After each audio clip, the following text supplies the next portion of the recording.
네, 지난 시간에 피의자 신문의 의의와 진술 거부권의 고지 등에 대해서 살펴봤고요. 이번 시간에 계속해서 피의자 신문과 참여에 대해서 살펴보도록 하겠습니다. 피의자 신문과 참여에서는 어떤 내용이 등장을 할까요? 먼저 243조의 규정을 보시면 피의자 신문과 참여자라는 제목으로 다음과 같이 규정하고 있는 것을 볼 수 있습니다. 검사가 피의자를 신문하면은 검찰청 수사관 또는 서기관이나 서기를 참여하게 하여야 하고, 사법경찰관이 피의자를 신문하면은 사법경찰관리를 참여하게 하여야 한다라고 규정하고 있습니다. 혼자서 피의자 신문을 할 수 없다는 것이죠. 이것이 수사기관이 참여하는 경우입니다. 243조의 2는 한편 변호인의 참여에 대해서 규정을 하고 있고, 244조의 5에서는 피의자 신문을 할 때 신뢰관계에 있는 자를 같이 앉도록 할 수 있는 동석에 관한 규정을 두고 있는 것도 볼 수 있습니다. 244조의 5에 보시면 그래서 장애인과 같이 특별히 보호를 요하는 자에 대해서는 특칙을 두어서 검사 또는 사법경찰관이 피의자를 신문하는 경우 다음 각호의 어느 하나에 해당하는 때에는 직권 또는 피의자, 법정, 대리인의 신청에 따라 피의자와 신뢰관계에 있는 자를 동석하게 할 수 있다, 이렇게 규정을 하고 있지요. 첫 번째, 피의자가 신체적 또는 정신적 장애로 사물을 변별하거나 의사를 전달할 능력이 미약한 때. 둘째, 피의자의 연령, 성별, 국적 등의 사정을 고려해서 그 심리적 안정의 도모와 원활한 의사소통을 위하여 필요한 경우라고 규정하고 있는 것을 볼 수 있습니다. 이와 같은 참여하에 피의자 신문을 할 때는 어떤 사항을 신문하게 되겠습니까? 242조는 검사 또는 사법경찰관은 피의자에 대하여 범죄 사실과 정상에 관한 필요 사항을 신문하여야 하고, 이익되는 사실도 진술할 기회를 주어야 합니다. 그래서 이 조문이 객관 의무의 근거 조문으로도 언급이 되게 되는 것이죠. 241조는 검사 또는 사법경찰관이 피의자를 신문하면은 먼저 성명, 연령, 등록기준지, 주거와 직업을 물어서 피의자의 틀림없음을 확인하여야 한다라고 규정하고 있고요. 앞서 피의자 신문조서에서는 생략이 된 바 있죠. 한편 피의자의 전과관계, 환경에 관한 사항도 실무상 묻고 있습니다. 필요한 경우에는 245조에서 보시는 것처럼 대질도 할 수 있는데, 검사 또는 사법경찰관이 사실을 발견하며 필요한 때에는 피의자와 다른 피의자, 주로 공범 같은 사람이 주로 되겠죠. 그리고 참고인과도 대질하게 할 수 있습니다. 진술이 서로 다른 경우에 서로 같이 앉혀놓고 대질하게 할 수 있죠. 수사기관 입장에서는 피의자 신문을 할 때 진술의 임의성과 신빙성이 훼손되지 않도록 매우 조심해야 될 것입니다. 증거법에 가게 되면 309조의 자백배제 법칙이 있어서 임의성이 의심되는 자백은 증거 능력이 없도록 하고 있죠. 피의자 신문에 관한 판례를 좀 더 보시면요. 92년에 선고된 구의도 954 판결인데요. 피고인이 검사 작성의 피고인에 대한 피의자 신문조서의 성립의 진정과 임의성을 인정하였다가 그 뒤에 그 성립의 진정과 임의성을 부인하는 진술을 하거나 서면을 제출하게 되면 그 조서의 증거 능력이 언제나 없다거나 할 수 없다. 이미 성립의 진정과 임의성을 인정했기 때문에 그렇죠. 법원이 그 조서의 기재 내용이나 형식 등과 피고인의 법정에서의 범행에 관련된 진술 등에 비추어 성립의 진정을 인정한 최초의 진술이 신빙성이 있다고 봐서 성립의 진정을 인정하는 때에는 피의자 신문조서는 여전히 증거 능력이 있다고 볼 것인데요. 이 사건에서 기록을 살펴봤더니 검사 작성의 피고인에 대한 제1회, 제2회 피의자 신문조서에는 피고인이 그 조서의 기재 내용을 읽어본 후 서명 날인 및 간인도 했고, 이에 대하여 성립과 임의성을 인정해서 증거조사가 마쳐진 후에 피고인이 다음 공판기일에서 전회의 공판심리에 관한 주요 사항의 요지를 고지받고도 변경할 점과 이의할 점이 없다고 진술한 후에 성립의 진정을 부인하는 취지의 서면을 비로소 제출했지만, 피의자 신문조서의 내용이 1심 법정에서의 진술과 크게 다른 점이 없고 그 기재 내용이 신문에 대하여 자유로이 부인하거나 변명한 점 등이 기재되어 있는 것도 봐서 피고인이 최초 성립의 진정을 인정한 진술에 의해서 조서들의 진정 성립이 인정된다고 보이므로 피의자 신문조서가 증거 능력이 있는 것으로 본 원심 및 1심의 판단은 옳다고 했던 사안입니다. 주로 제 312조 1항, 2항, 3항이 검사 또는 사법경찰관이 작성한 피의자 신문조서의 증거 능력에 대해서 얘기하고 있는데요. 그때 다시 한번 공부를 하게 될 사항이고요. 한편 2항에서 보시면 원심이 유지한 제1심이 사실인정의 증거로 삼은 검사 작성의 피고인에 대한 피의자 신문조서가 수회 있음에도 불구하고 이를 특정함이 없이 피의자 신문조서 중 판시사실의 일부 맞는 진술 기재를 들고 있으나 여러 번 피의자 신문조서가 작성됐는데 그걸 특정하지 않고요. 피고인이 서명 날인을 거부함으로써 인하여 그의 서명 날인이 없는 피의자 신문조서도 있다는 얘기죠. 피고인이 서명 날인을 거부함으로써 없는 피의자 신문을 제외한 나머지 피의자 신문조서는 그 내용이 신문에 대하여 진술을 거부하는 것이 대부분이어서 범죄 사실 인정이나 아무런 도움이 되지 않는 것임을 알 수 있다는 얘기죠. 그렇다면 피고인의 서명 날인이 없는 각 조서는 증거로 사용된 것이 아니라고 볼 여지가 있지만 1심이 피고인의 서명 날인이 없는 각 피의자 신문 조서까지도 증거로 사용한 것이고 원심도 이를 그대로 용인한 것이라면 피고인의 서명 날인 및 간인이 없는 검사 작성의 피고인에 대한 피의자 신문 조서는 증거 능력이 없다고 할 것이기 때문에 그와 같은 증거를 범죄 사실의 인정 증거로 사용한 것은 위법하다고 할 수 있습니다. 그렇지만 그 증거를 빼고도 다른 증거들이 있어서 판결 결과에는 영향이 없다. 이런 사안이 되겠죠.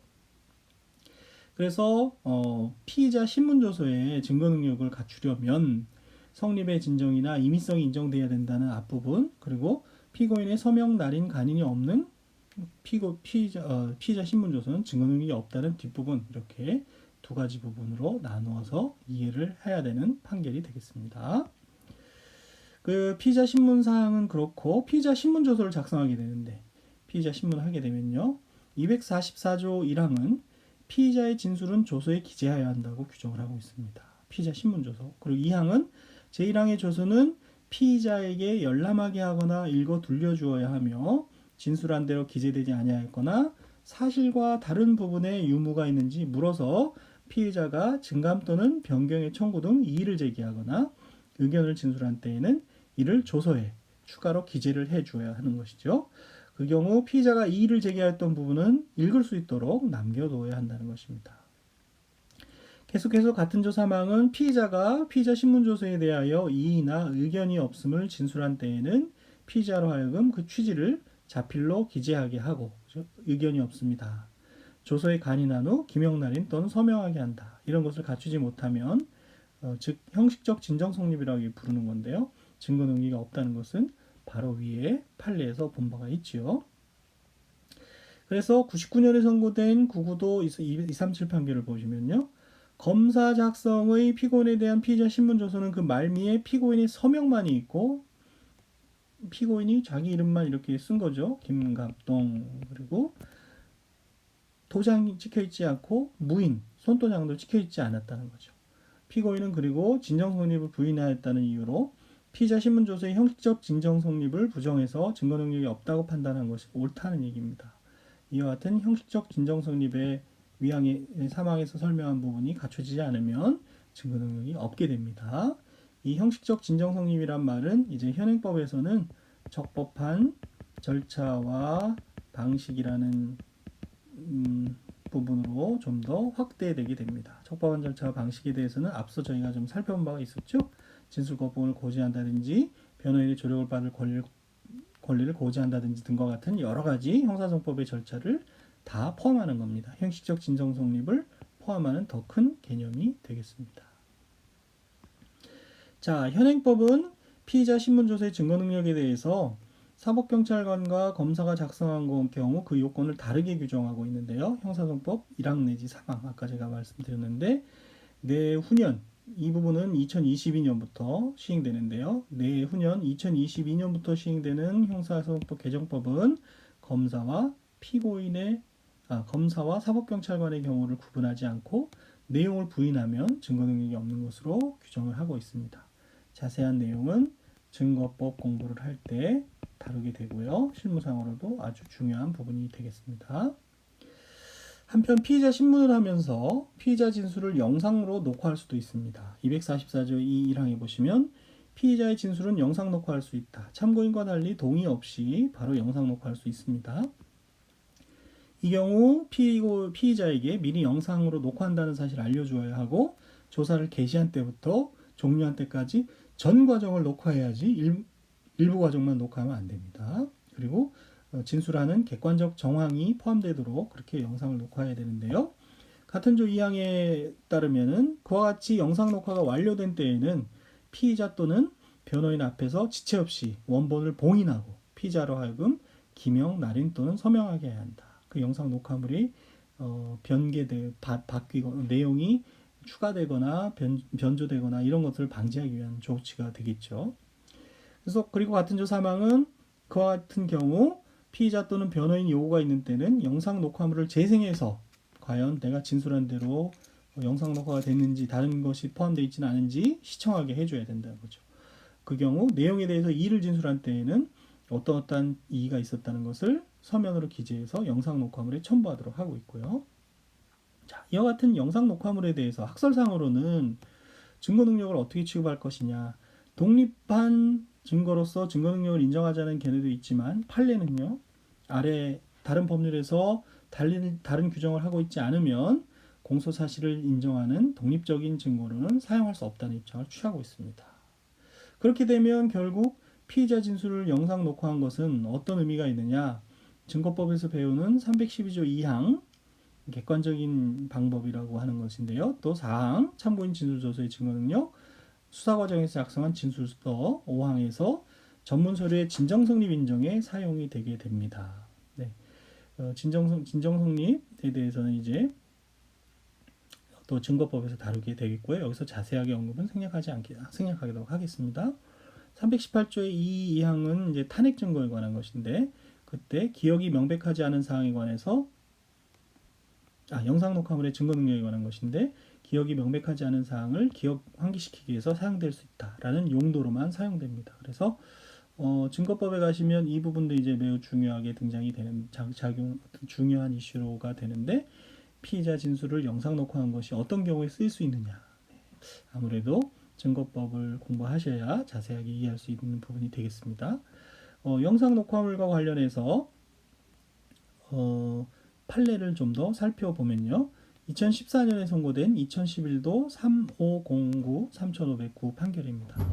농업협동조합법에 위반했다는 사안인데 공직선거법 규정이 농업협동조합장 선거 같은 등에도 그대로 적용이 되거든요. 공직선거법에 보시면 선거범죄 조사와 관련해서 선거관리위원회 위원이나 직원이 관계인에 대하여 질문 조사를 할 수 있다는 취지로 규정하고 앞서 저희가 진술 거부권 고지와 관련해서 비슷한 판례 살펴본 바가 있죠. 공직선거관리규칙 146조의 3 제3항에서는 위원, 직원은 조사 업무 수행 중 필요하다고 인정한 때에는 질문, 답변 내용을 기록하거나 녹음, 녹화하고 사진 촬영, 또 선거범죄와 관련 있는 서류의 복사 또는 수집, 기타 필요한 조치를 취할 수 있다고 규정하고 있으므로 선거관리위원회 직원은 선거범죄 조사를 위해서 관계인의 진술 내용을 녹음할 수 있겠죠. 여기 녹음, 녹화할 수 있다고 돼 있으니까요. 한편 공직선거법 272조의 6항은 선거관리위원회 위원이나 직원이 선거범죄와 관련하여 질문, 조사하거나 자료의 제출을 요구하는 경우에는 관계인에게 그 신분을 표시하는 증표를 제시하고 소속과 성명을 밝히고 그 목적과 이유를 설명하여야 한다고 규정하고 있는데 선거범죄 조사와 관련하여 조사를 받는 관계인의 사생활의 비밀과 자유 내지 자신에 대한 정보를 결정할 자유, 재산권 등이 침해되지 않도록 하기 위한 절차적 규정이므로 선거관리위원회 직원이 관계인에게 사전에 설명할 조사의 목적과 이유에는 조사할 선거범죄 혐의의 요지, 또 관계인에 대한 조사가 필요한 이유뿐만 아니라 관계인의 진술을 기록 또는 녹음 녹화한다는 점도 알려줘야 된다는 얘기죠. 따라서 선거관리위원회 위원이나 직원이 관계인에게 진술이 녹음된다는 사실을 미리 알려주지 아니한 채 진술을 녹음하였다면 어떻습니까? 그와 같은 조사 절차에 의하여 수집한 녹음 파일 내지 그의 터자와 작성된 녹취록은 위법 수집 증거에 해당해서 308조의 2는 이제 위법 수집 증거의 근거 조문인데요. 증거로 쓸 수 없게 됩니다. 네. 녹음 녹화와 관련해서 이런 특별법의 규정이 있다는 것도 여러분이 알아놓으셔야 되겠지요. 어떤 사실관계에서 위와 같은 판단이 나왔을까요? 네, 판시사항 사항과 이하 부분은 여러분에게 맡기도록 하고 사망과 같은 법리가 도출되는 사실관계는 왜 그런지 확인을 해 두시기 바랍니다. 네. 피의자 신문에 대해서 녹화하는 것까지 살펴보았지요. 이것이 임의 수사로서 피의자 신문에 대한 얘기였습니다. 그렇죠? 이제 세 번째 단락에서는 참고인 조사에 대해서 살펴보겠습니다. 참고인 조사는 221조의 2에서 규정하고 있는데 검사 또는 사법경찰관은 수사에 필요한 때에는 피의자가 아닌 자, 그렇죠? 피의자가 아닌 자가 결국 참고인인데 피의자가 아닌 자의 출석을 요구해서 진술을 들을 수 있다. 이것이 참고인 조사의 내용이 되겠습니다. 주로 피해자 이런 사람들이 되겠죠. 목격자라든지요. 그래서 수사기관은 참고인 조사를 위해서 참고인의 출석을 요구할 수 있는데 수사기관에 대해서 진술하는 피의자 아닌 제3자를 이와 같이 참고인이라고 한다. 법원에 대해서 진술하는 제3자는 증인이라고 해서 엄격하게 구별하면 증인과 참고인은 다른 의미라고 볼 수 있습니다. 수사기관에 의한 참고인 조사는 저희가 공부하는 임의수사의 하나이기 때문에 참고인은 수사기관에 출석할 의무나 진술할 의무가 없습니다. 따라서 참고인이 수사기관에 불출석하더라도 과태료나 감치의 제재를 받진 않죠. 그렇지만 수사 단계에서 반드시 필요한 참고인이 출석을 거부하게 되면 법원에 증인신문의 청구를 미리 할 수가 있습니다. 수사상의 보전 조치로서 221조의 1항은 범죄의 수사에 없어서는 아니 될 사실을 안다고 명백히 인정되는 자가 앞서 본 규정에 따라서 출석 또는 진술을 거부한 경우에는 공판기일 전에 한해서 제1회 공판기일이 열리게 되면 그 다음에는 법원에 증인 신청을 하면 되기 때문에 1회 공판기일이 열리기 전에 조사할 필요성이 있다 그러면 판사에게 미리 증인신문을 청구할 수가 있습니다. 이것을 나중에 공판기일 전 증인신문 청구라고 해서 증거 보전, 공판이 열리기 전에 증거를 보존해 둘 필요가 있을 때 사용되는 공판기일 전 증인신문의 청구 184조와 더불어서 같이 공부를 하게 되겠습니다. 참고인에 대해서 이런 규정이 있고요. 이 경우에는 참고인이 아닌 증인으로서 취급받는 것이기 때문에 과태료, 증인에 대한 불출석에 대한 과태료 또는 구인, 강제로 끌고 나오는 거, 감치 이런 제재를 받을 수 있게 됩니다. 그러니까 판사에 의한 증인신문 청구의 단계로 들어가게 되면 출석 의무 또 증인으로서의 진술 의무 같은 것이 생긴다라고 알고 계시면 되겠어요. 다만 예외적으로 국가보안법에서는 그런 절차가 아니라 일반적인 참고인에 대해서도 출석을 요구받은 자가 2회 이상 출석 요구에 응하지 않으면 판사로부터 구속영장을 발부받아서 구인할 수 있다는 국가보안법, 우리나라의 이념 대립에 따른 특별한 사정에 의해서 국가보안법 이런 특칙, 참고인에 대해서도 구인할 수 있는 예외적인 규정을 두고 있습니다. 그렇지 않은 경우에는 이 위에 강의한 사망에서 보시는 것처럼 임의수사이기 때문에 원칙적으로 그런 참고인을 구인할 수 있는 절차는 없습니다. 예외적인 경우죠. 참고인 조사는 그럼 어떤 방식에 의해서 하느냐? 참고인 조사의 경우에는 피의자 신문 경우와 달리 다른 수사기관을 참여시킬 필요는 없습니다. 그렇죠? 피의자 신문할 때는 검사는 검찰 수사관이나 다른 직원을 참여시켜야 되고 사법경찰관은 사법경찰관을 참여시켜야 되지만 참고인은 피의자 신문이 아니기 때문에 혼자서 조사할 수도 있습니다. 그리고 피의자가 아니기 때문에 헌법상 보장되는 자기부재 거부 특권의 터잡은 진술거부권도 알려줄 필요가 없죠. 진술거부권이 특별히 있는 것도 아니니까요.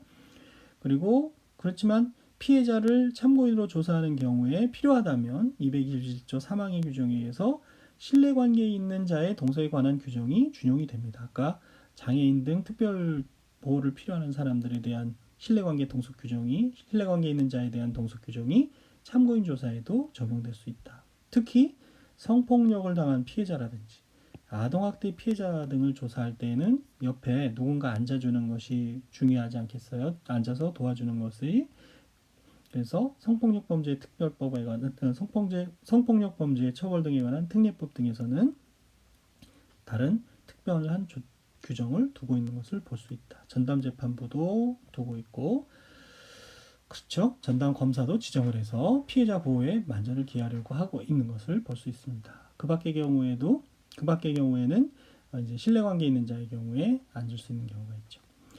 참고인 조사를 하게 되면 이제 피의자 신문을 하면 피의자 신문 조서를 작성하지만 참고인을 조사하면 참고인 진술 조서를 작성하게 되는데요. 진술 조서는 이와 같이 수사기관이 참고인에 대해서 질문을 하고 답변을 한 것을 말하고요. 그것이 질문을 받고 답변하는 것이 아니라 피의자나 참고인 등이 스스로 자기의 생각이나 사실관계를 기재한 서면은 조서라는 말을 쓰지 않고 진술서라는 표현을 씁니다. 그래서 이것은 이제 313조에 따라서 313조 1항에 따라서 나중에 증거능력의 부여 313조 1항 2항에 따라서 부여가 되는데 진술서와 진술조서라는 것은 다르다. 조서라는 것은 수사기관의 물음에 대해서 답변하는 형식으로 작성되는 것이고요. 진술서는 자기가 경험한 사실을 자유롭다는 표현보다도 질문과에 대한 답변이 아니라 스스로 써나가는 것이 진술서다. 이런 차이점만 이 부분에서는 어느 정도 인식을 해주시면 좋겠습니다. 그래서 보조자료 역시 아까 피의자 신문조서에서 봤던 같은 기록에서 진술조서를 가져와 봤는데요. 피해자에 대해서 전형수라는 사람의 조서, 주민등록번호, 직업, 주거, 등록기준지, 직장주소, 연락처 이런 것들을 기재하게 되고 왜 출석을 해서 진술하게 되는지를 간단하게 적은 다음에 이제 물어보게 됩니다. 피해를 당한 사실이 있느냐? 그렇다. 피해 사실은 어떠냐? 이런 식으로 문답의 형식으로 해지니까 피해자 진술 조서죠. 여기 보면 누구를 참여하게 한다는 말이 없어요. 그죠? 참여 없이 다른 수사기관에 참여 없이 혼자서도 조사할 수 있다는 거고 진술거부권 고지 내용도 없다는 것을 보실 수가 있습니다. 그리고 보시면 혼자서 이렇게 조사를 해도 괜찮다라는 것을 확인해 볼 수 있죠. 참고인 진술조서에 대해서 살펴보는 판례가 있는데요. 82년에 선고된 8.2도 368 판결은 이제 강론을 공부하시면 형법 강론을 직무유기죄, 공용서류 무효죄 이런 것들도 공부하시게 될 텐데 어떤 특정인을 처벌하기 위해서 참고인 진술조서 같은 것을 허위로 작성을 해서 특정인을 구속시키고 했던 그 사법경찰관의 행위에 대해서 잘못된 행위에 대해서 판시했던 사안이라서 읽어보겠습니다. 공용서류 무효죄의 객체는 그것이 공무소에서 사용되는 서류인 이상 정식 절차를 밟아 접수되었는가 또는 완성되어 효력이 발생되었는가의 여부를 묻지 않는다 할 것이므로 피고인이 작성한 제1심판시 여기서 이제 피고인은 경찰관이죠. 경찰관들이 손 암흑에 대한 참고인 진술조서를 작성을 했는데 그것이 상사에게 정식으로 보고돼서 수사기록에 편철된 문서가 아니라고 하더라도 또 완성된 문서가 아니라고 하더라도 공용서류 무효죄의 객체에 해당된다라고 했던 그런 사안이 되겠습니다.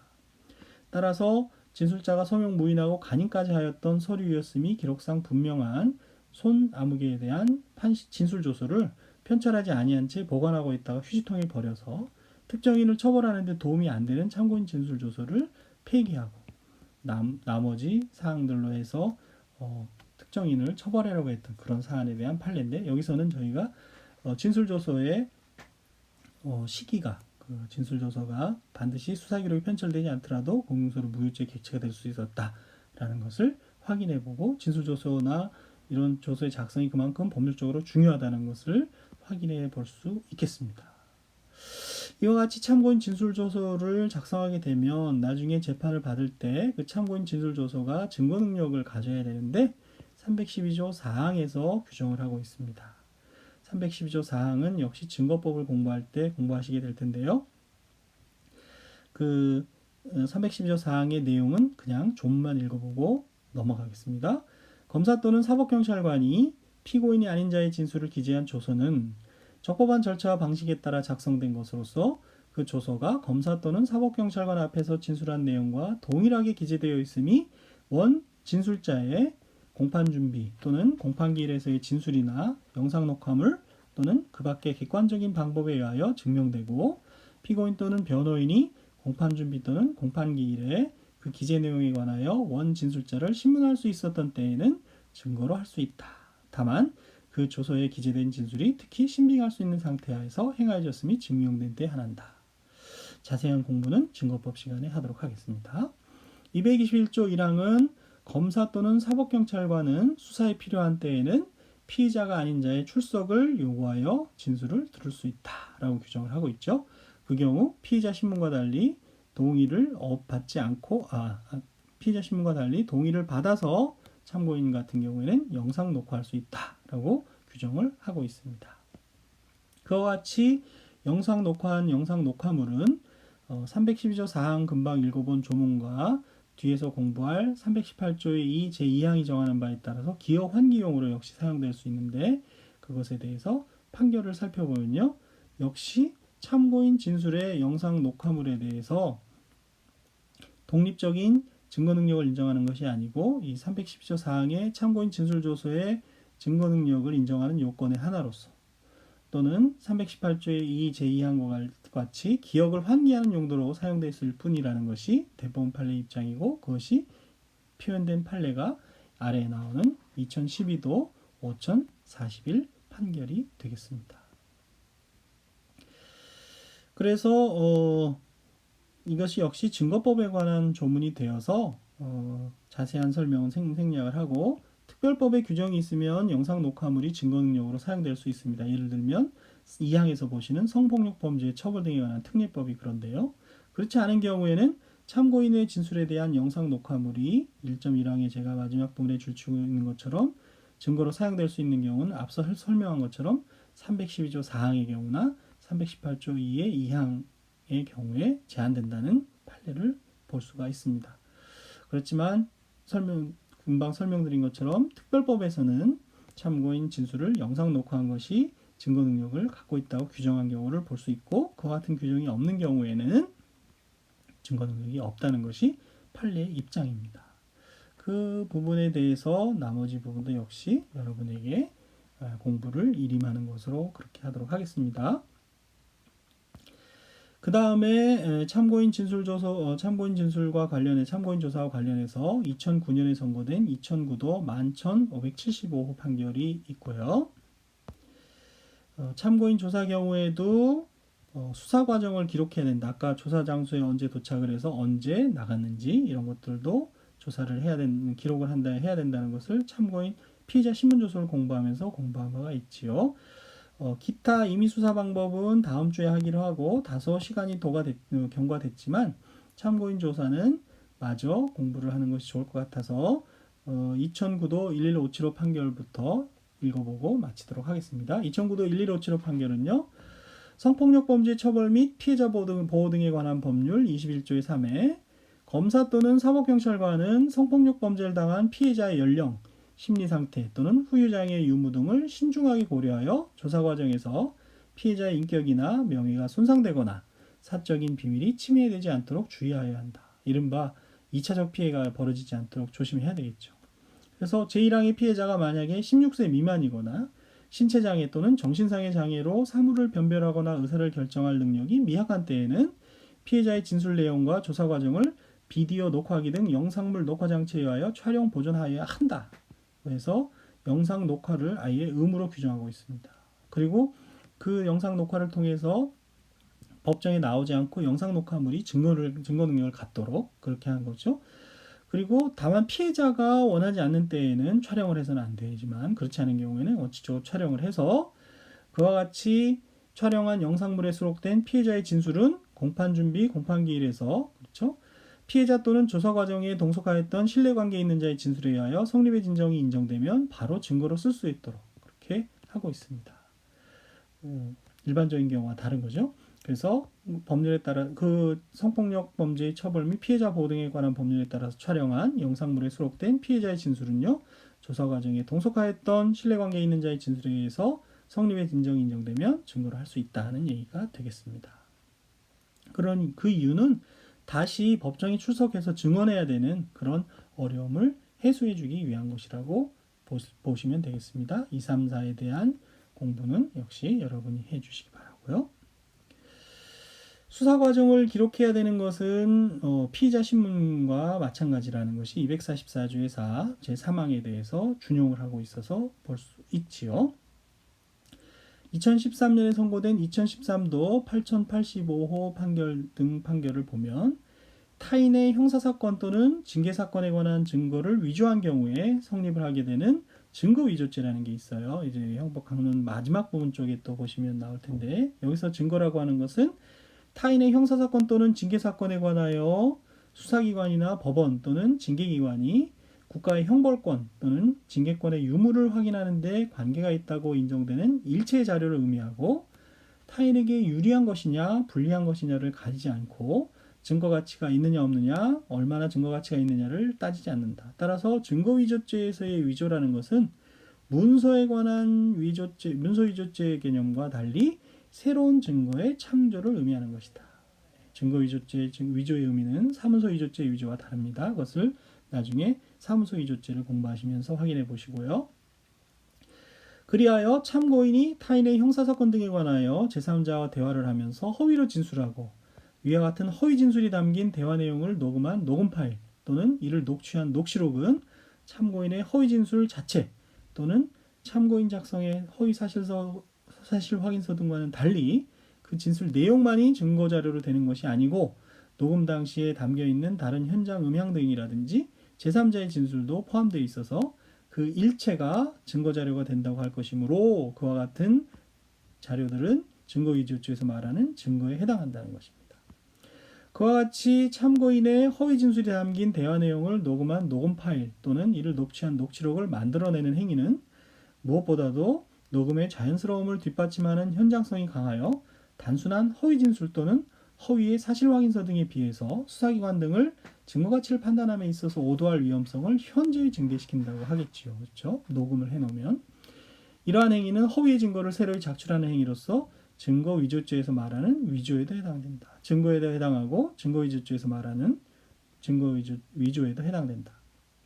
따라서 참고인이 타인의 형사사건 등에 관하여 제3자와 대화를 하면서 허위로 진술하고 그와 같은 허위 진술이 담긴 대화 내용을 녹음한 녹음 파일 또는 이를 녹취한 녹취록을 만들어서 수사기관에 제출하는 것. 이 행위가 이제 문제가 된 것이죠. 이 사건에서. 이것은 타인의 형사사건 등에 관하여 수사기관에 허위 진술을 하거나 이와 다를 바 없는 것으로서 증거위조죄를 구성한다고 하는 것입니다. 그래서 이 사건에서는 왜 그런 일이 벌어졌는지 법리에 비춰서 5번과 6번을 여러분이 살펴봐 주시면 좋겠습니다. 네, 동영상 강의는 이제 또 현장 대면 강의나 줌 강의와 또 다른 장단점이 있는 것 같습니다. 동영상 강의 같은 경우에는 또 이렇게 정지시켰다가 일시 정지시켰다가 다시 들을 수 있는 또 장점이 있기도 하고, 모르는 부분이 나오면 또 반복해서 들을 수 있는 그런 경우도 있을 수 있고 해서요. 여러 가지로 코로나19 사태로 인해서 대면 강의를 못하고 있는 상황인데 장점을 살리는 방향으로 그렇게 여러분이 강의를 활용해 주시면 좋겠습니다. 이번 주 강의 내용은 이렇게 동영상을 통해서 올려놓을 테니까요. 확인해 보시고 장점을 살려서 공부를 해 주시면 좋겠습니다. 이번 주 강의 듣느라고 여러분 고생 많았고요. 수고 많았고, 다음 주에는 종전과 같이 줌 화상 강의를 통해서 만나도록 하겠습니다. 기타 임의 수사 방법부터 들어가도록 하겠습니다. 여러분 수고 많았습니다. 나머지 추석 연휴도 건강하게 잘 보내시기 바랍니다.